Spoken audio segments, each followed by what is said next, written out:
Sir, जहां आज ये जंग पहुंच चुकी है और ट्रंप साहब के जो बयानात हैं, बरतानिया को जो उन्होंने कहा और बरतानिया ने इनकार कर दिया, काफ़ी बड़ा सरप्राइज़ है कि स्टारमर नो कर सकता है ट्रंप को। मुझे ये देख के काफ़ी हैरत हुई। लेकिन नेटो को जितना मर्जी वो थ्रेटन करें, यूरोपियन अपने आप को पीछे हटा रहे हैं। आपको आगे आने वाले दिन क्या नज़र आता है? एक तो ये कि आलमी निज़ाम में बहुत बड़ा बिगाड़ आ गया है और खलीजी रियासतें इस हमले की जद में आई हैं जो अमेरिका की हलीफ थी। तो उसके बाद अमेरिका ने उनसे पूछे बगैर ये हमला किया है।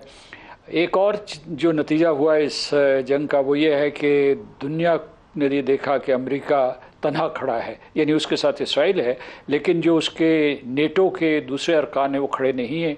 उसके अलावा जो दूसरे ममालिक हैं वो भी उनकी बात सुनने के लिए तैयार नहीं। न चीन बात सुन रहा है, न रूस बात सुन रहा है, क्योंकि अमेरिका एक आलमी ताकत है। लेकिन जैसे कि आपने प्रोग्राम के आगाज़ में कहा कि इतनी बड़ी मिसकैलकुलेशन की है, जो नेटो के अरकान को मजबूर किया जा रहा है। मिसाल के तौर पर जो तुर्की के ऊपर हमले हुए हैं उसके ज़रिए तुर्की जो है वो नेटो का एक रुकन है और वहाँ आर्टिकल 5 इन्वोक करने की कोशिश की जा रही है, जिसके मुताबिक एक मुल्क के ऊपर हमला बाकी तमाम मुल्कों के ऊपर या बाकी तमाम नेटो के अरकान के ऊपर हमला तस्वुर किया जाएगा। लेकिन अभी बरतानिया के फॉर्मर आर्मी चीफ ने एक बयान दिया है और ये मतलब ये ऑथराइज्ड बयान होगा। उन्होंने ये कहा है कि ये नहीं हो सकता कि नेटो का एक रुकन जो है ख़ुद अपना फ़ैसला करके किसी जंग में जाए और उसका दिफा नेटो के अरकान करें। नेटो के जो पूरे का पूरा डॉक्ट्रिन है वो दिफाई है, ऑफेंसिव नहीं है, और उसमें बाहमी मुशावरत पहले ज़रूरी है।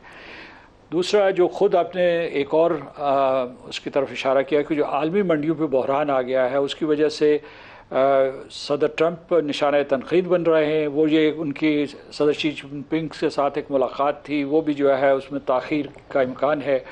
और उन्होंने रूस से अपील की है, कहते हैं पस पर्दा चीन से भी कहा है कि इस जंग को किसी न किसी तरीके से रुकवाया जाए या ईरान को बाज रखा जाए। जो पीछे पैगाम रसानी हो रही है उसमें भी ऐसे लग रहा है कि अमेरिका जो है ये डील ज़्यादा चाहता है बनिस्बत ईरान के, क्योंकि उन्होंने ये कहा कि ईरान जो हमसे कोई डील करना चाहता है वो हमारे लिए काबिल कबूल नहीं है, क्योंकि उसकी शराइत ऐसे हैं कि हम उन्हें एक्सेप्ट नहीं कर सकते। जबकि ईरान के वज़ीर ख़ारजा ने यह कहा है कि हमने ना किसी ट्रूस के लिए कहा है, ना ही हम कोई मुज़ाकरात करना चाहते हैं, क्योंकि हम मुज़ाकरात के दौर में थे जब अमेरिका ने उनके ऊपर हमला किया।